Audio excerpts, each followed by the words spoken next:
fishing, it's in my soul. Welcome to the Salt Strong Podcast, disrupting fishing entertainment as you know it. Prepare to laugh. Prepare to get to know fishing legends in a whole new and unfiltered way. And on occasion, you might even learn a thing or two about fishing. Here's your host, Joe Simons. Like diamonds. Why some churches hurt people. Hey everybody, Joe Simons, like diamonds, Salt Strong Unchurched. We're back again, and we're going to talk about why some churches do hurt people. Why do some churches bore people, as in like bore people to death? Why do some churches offend people? Why do some churches confuse people? Why do some churches say one thing and then do the other, AKA being a hypocrite? And this really stemmed from some conversations I've had that have really just been ongoing with friends, some people that have reached out from this podcast, this Unchurched podcast. And the question or the concern that I've heard is that, hey, I don't go to church, or even worse, that, hey, I'm just having trouble believing in any of this stuff because of what happened while I was at church, whether it was something that someone said to you at church, or how they made you feel, or how they treated you or treated someone that you love. Or even just how they confused you, right? Or maybe they were a hypocrite. Maybe they were saying, hey, do this, and this is the right way, and here's what the Bible says, and yet they do the opposite. Well, first and foremost, none of that is on purpose, right? And this is the biggest struggle that people have, and it's really the biggest myth, if you will, or I guess it's not really even a myth. It's just flat out wrong. It's a misconception. Is that the church is God, or that the church is Jesus. That couldn't be further from the truth. The church is made from real people, made from humans, right? God did not literally build your church, your downtown city. He was responsible for all of it. If we believe God literally created this earth, yes.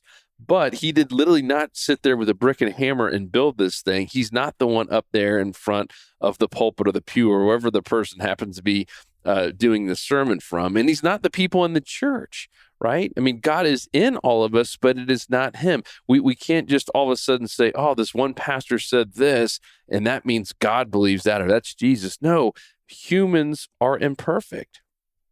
Right? We're all human. And where I'm going with this is humans built this church, right? Humans are the ones running the church. Humans are the ones who are all sinners who are trying to make the church and understand God better, right? Even pastors every day are learning. There's not a pastor I've ever met in this world that has it all figured out and understands every single little thing about God and Jesus. We're all trying to become better versions of ourselves. We all fail. We all slip up. We all have said things that we regret. And just because it's someone who runs a church or is a leader in the church or even a volunteer in the church doesn't make them perfect, and it certainly doesn't make them God or Jesus. And I think that's the biggest misconception, and what a shame, right, that Christianity could lose great people, or even that God could lose great people in his kingdom because of a misconception that we have that this church is God. Yes, they somewhat represent God, but they are not God, right? They are not Jesus. You can't make a decision. It would be like my child saying something rude to you, and all of a sudden, I'm just as bad as my child, even though, yes, I'm the one who's raising my child. I'm trying to make them a better person, just like God is always working on us. But it's unfair to literally judge me and basically say, hey, I'm a horrible person. I never want to talk to you again because of one thing that my child said. Yes, shame on me for maybe not being a better parent, but that doesn't mean it's what I believe and what I stand for at all times.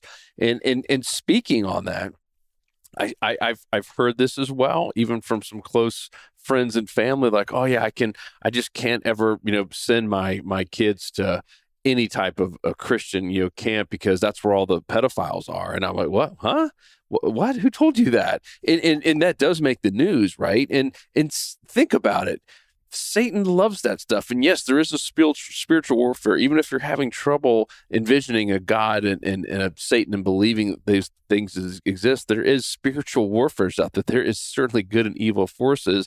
And if there is a Satan, right, which there is, if there is even just a negative force, let's just say, don't you think it would absolutely love sucking down someone who is a pastor, or sucking down someone who is related to a pastor, like a pastor's child? And I've heard that so many times. And of course, that's what makes the news. It's like the news thrives on that. Listen, there are bad things happening in this world every single second. And of course, what gets highlighted in the news are the things that get people excited and get people to click. And, oh, it's a pastor did this, or, an evangelist did this. It's like they absolutely thrive on it, and Satan absolutely thrives on that. And so I will tell you, more than anything, I mean, pastors and church leaders and just anyone involved with Christianity are absolutely under attack, not just by the news and the media, but by Satan. I truly believe they are tempted more than anyone. Anyone doing good work for God is just getting tempted left and right, probably more than the average person, by Satan, just so because that's a huge win for Satan, right? I mean, think about it. Here's two headlines. One is, pastor does this, and obviously it's a horrible thing. Let's just say, I'm not even going to say what it is, but a pastor does this, makes the news, or, hey, ex-felon who's been arrested 13 times does the same thing. No one cares. Like, they expect the ex-felon to keep doing dumb stuff. But when a pastor does it, oh, it's newsworthy, and it gets shared like crazy. And now Satan really loves when someone does read that. Maybe someone is on the fence about Christianity or even going to church, and like, well, gosh, yeah, there's another pedophile. Every pastor must just be a pedophile and just a bad person. Absolutely not. But even if there are, 10% or whatever the number is, even if the number is somehow crazy high, that still doesn't mean that's God or Jesus, right? And that's really the main message here I'm trying to get through, and hopefully this reaches the right person who's maybe been struggling with this. You can't go to any church in the world and based on how they act, or what the sermon is, or what they say, or even how they made you feel. You can't base that one experience or many experiences on your same relationship with God or Jesus. They're two similar things, but they are also separately, and they're completely different. Does that make sense? Because, I mean, the worst thing you could do is go to a new church. And this has happened to us, to my wife and I. We moved around quite a bit. When she was in medical school, we started in Austin, Texas, then went to Houston, Texas, and then back to Atlanta, and then Tampa. And in every one of those cities, we tried a new church, and some stuck, some didn't. There was a couple that did rub us the wrong way. I mean, there was one in Houston. I won't name the church because, once again, it doesn't help. And everyone has a different experience with it, but it absolutely rubbed us the wrong way. And this was the hypocrisy thing. They're literally saying one thing and going like way out on left field on it, about, oh, you're a sinner. And then they were doing the same thing they were talking about from everything we heard. And sometimes I got caught up in that, right? I was like, oh man, like it almost makes you wonder, am I supposed to even go into church? Is everything Christianity like this?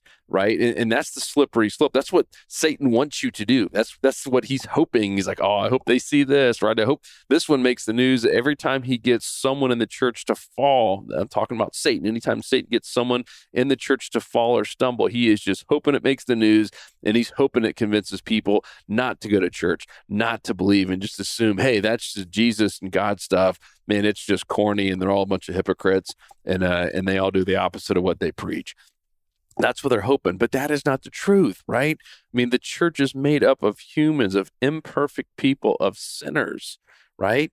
You can't just look at a church or a pastor, even anyone in a church, or even anyone who says they're a Christian, and just assume that's what God and Jesus is. And I think as soon as we can start separating that a little bit more in this society, we're probably going to gain more Christians. We're probably going to have people with better morals and a little bit more excited to learn about God. I could see why. If I was a young person who never was around church and came from a divorced family and was just always looking for that, that next thing to give me fulfillment, whether it be buying stuff or doing drugs or whatever, and I knew nothing about the church except for what I read in the news, it would be really hard to believe, right? Think about that. And that's the kind of empathy that we need to have for a lot of these people, young and old. But there's a lot of these young millennials who are absolutely confused, who were raised in broken homes and kind of just feel like they're going back and forth from mom and dad, or maybe there's only one that's even around. And they're always just, they want something. They know there's something more out there, right? Most of them are not fulfilled, is what the surveys will say. Most of them are still confused on is there a God, right? And they're confused on what does it mean to be a Christian, and is there a higher power at all? What is this whole Jesus thing?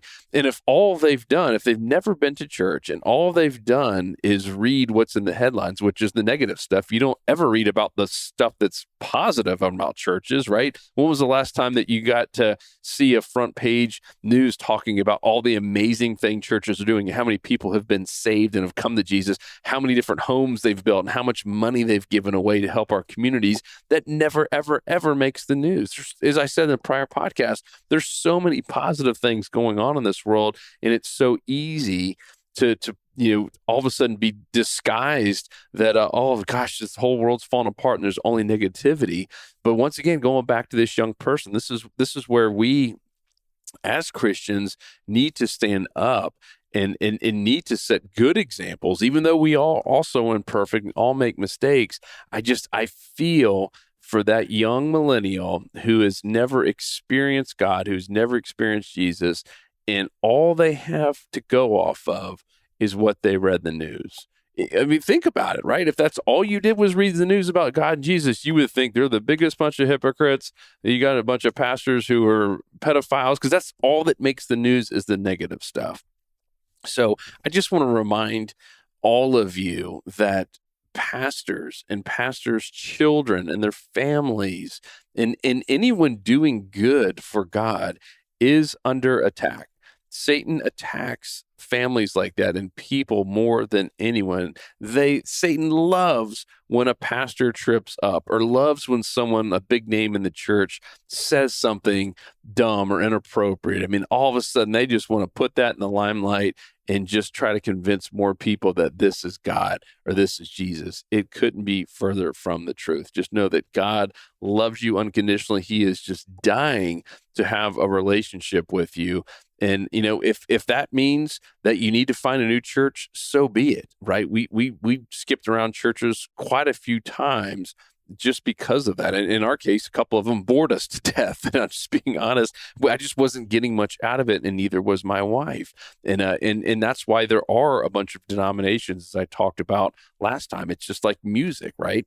There's all types of different types of music because we're all made a little bit differently in God's eyes. So just wanted to share that with you because it's come up a couple of times where, and even in some of these books, that have talked about why a lot of these younger people or even older people are not going to church anymore. It's because they were burned, right? Someone at church said something and offended them and wasn't worth my time anymore. And I get it, right? Like I said, I've been there, and there's been some churches where I debated, hey, are we supposed to even go back here or anywhere?